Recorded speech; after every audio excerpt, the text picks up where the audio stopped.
자, 로버트 기요사키가 뭐 이런 얘기가 있더라고요. 금값 반토막 날 것이다라고 경고를 했대요. 그러나 최근까지도 본 결과로 로버트 기요사키는 이렇게 말을 했다고 하더라도 글쎄요, 어제 날짜로 보니까 다시 금, 은, 비트코인 사라 또 이런 얘기 하더라고요. 근데 이게 아마 큰 충격이 올 경우에 이렇게 내려갈 가능성도 있다라는 걸 의미하는 것 같아요. 이 근거가 지금 안 나와 있네요. 근데 이게 기사가 진짜인지 아닌지도 일단 확실치 않습니다. 지금 댓글을 남겨주셔서 제가 찾아본 건데 이런 기사가 있어 가져온 거예요. 불과 얼마 전까지만 해도 로버트 기요사키는 금이랑 은을 그리고 비트코인도 사라고 주장을 하고 있습니다. 아직까지 그러고 있고요. 또 어제 소식에 따르면 연준은 범죄 조직이다 라고 얘기하면서 연준은 경제를 파괴했고 가난한 사람들과 중산층을 더 가난하게 만들었고 그들의 부유한 은행 친구들을 구제했다고 합니다. 이렇게 구제하는 과정에서 통화가 풀리고 통화의 팽창으로 인해서 금과 은을 통해서 잘 방어해라. 자, 이렇게 얘기를 하는 거죠. 지금 금과 은 굉장히 훌륭한 선택 대안이다 라고 말씀드리고 싶고요. 추가적으로 달러는 이런 충격이 발생될 때 가장 안전하게 보호할 수 있는 투자자다 라고 했고, 금, 은, 비트코인은 포트폴리오에 있으면 굉장히 좋습니다. 거기다 추가적으로 이제 인공지능이나 아니면은 코인도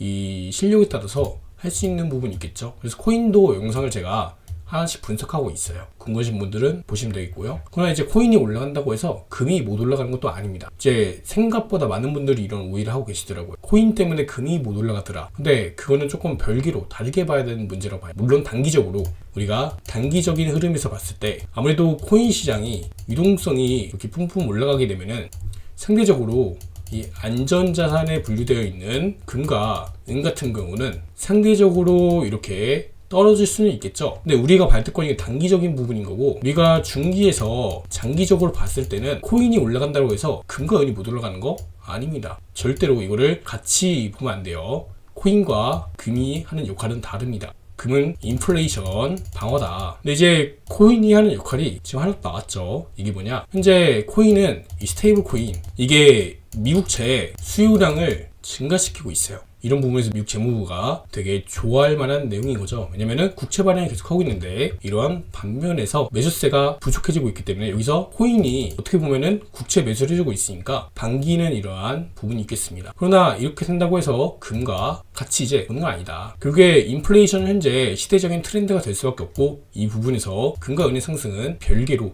봐야 된다. 물론 이제 통화가 많이 풀리게 되면은 이 부분에서 코인 시장으로도 유동성이 가고 금이랑 은도 함께 가겠죠. 이 부분에서 코인이 유동성이 좀 많이 먹어버리면 상대적으로 금이랑 은이 부진한 흐름은 보일 수 있겠지만, 이거는 단기적이고 중장기로 봤을 때 인플레이션 분다라면은 금과 은은 전혀 걱정할 게 아니다라고 말씀드리고 싶습니다.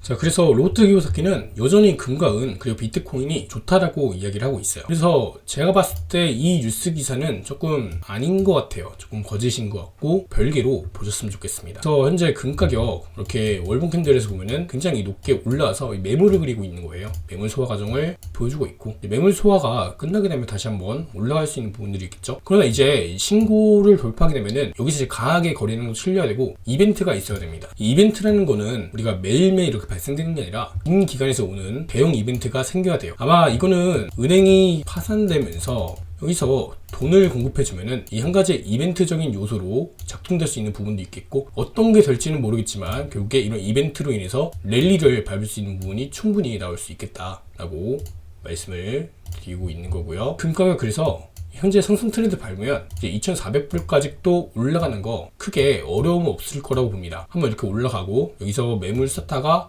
아마 여기서 이제 유동성 위기가 한번 발생되지 않을까. 이렇게 떨어지면서 달러가 이제 급등하면은 실물금은 크게 영향이 없는, 그래서 다시 지지받고 다시 이렇게 올라갈 수 있는 부분이 있겠죠. 자, 한 가지 시나리오는 이런 부분이 있겠다라고 말씀을 드리는 거고요. 그래서 금 같은 경우도 이렇게 볼 수가 있겠고, 자, 은도 바닥 레벨을 닫고 다시 도약을 하고 있죠. 현재 금은 되돌림 조정 이후에 현재 매물을 다시 한번 쌓을 것으로 보여지고 있고, 우선 시장 한번 보면은 주식 소식 가져왔습니다. 미국 사업용 부동산 시장이 계속 이제 고금리에 따라서 코로나 이후로 재택근무 환경 이후로 크게 냉각이 많이 됐었죠. 이제 사업용 부동산 시장이 고금리 내서 이자 비용이 많이 증가하고, 그리고 코로나 이후로 재택근무가 많이 늘어났어요. 이런 부분에서 많이 냉각된 모습들을 보여주고 있고, 근데 이 주가 보시면 뉴욕 커뮤니티 뱅코프라는 종목인데요. 장기적인 이 차트를 깨 부숴버렸습니다. 이탈하고 거래량도 크게 실린 모습을 보여주고 있는데요.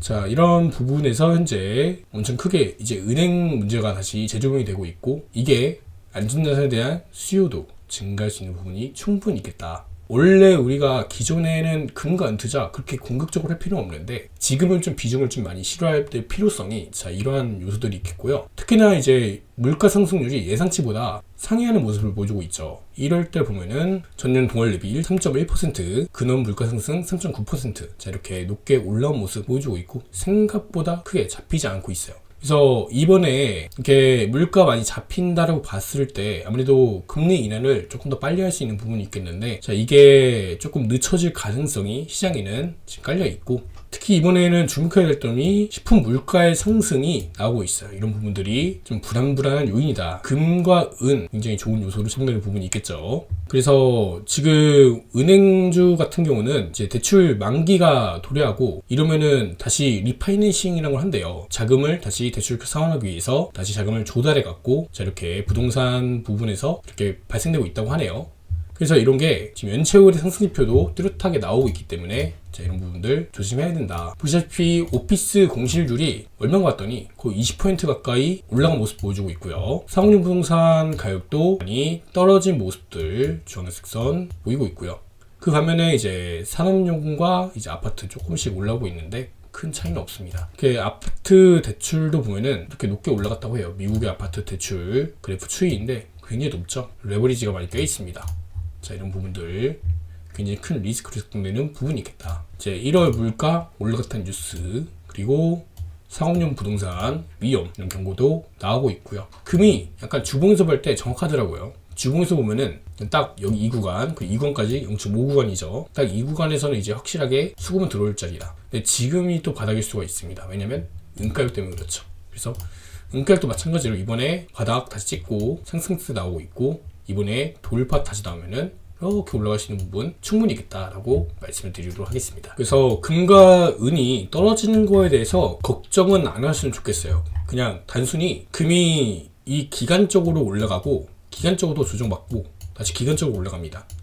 이제 한번 올라가면 다시 한번 기간적인 조정을 지금 밟고 있는 과정이었기 때문에 이런 부분에서 크게 걱정하지 않으셔도 된다. 결국에 이렇게 기간적인 조정 나오면 다시 뭐다? 기간적인 상승이 나오기 때문에 보통 올라가면 사람들이 많이 관심 가져요. 그러나 조정받으면 다시 한번 어떻게 된다? 아, 지금 모아놓은 금 다 팔아야 되나 이런 생각도 합니다. 그래서 이런 거는 걱정하지 말라고 말씀드리고 싶어요. 항상 말씀드리는 게 3개월의 흐름을 봤더니 금격은 우상향을 하더라 라는 부분이 있었죠. 저희 계속 우상향하고 있고요. 네, 10년을 기다리는데 몇 년 더 기다릴 수 있습니다. 아니, 이거 몇 년 기다리는 거 어렵지 않죠. 저희 집에도 2010년도에 금 사놓은 게 있더라고요, 보니까. 네, 이때죠. 2010년도에 이때 당시 금이 한 돈에 얼마였지? 산 게 13만원쯤 했다고 합니다.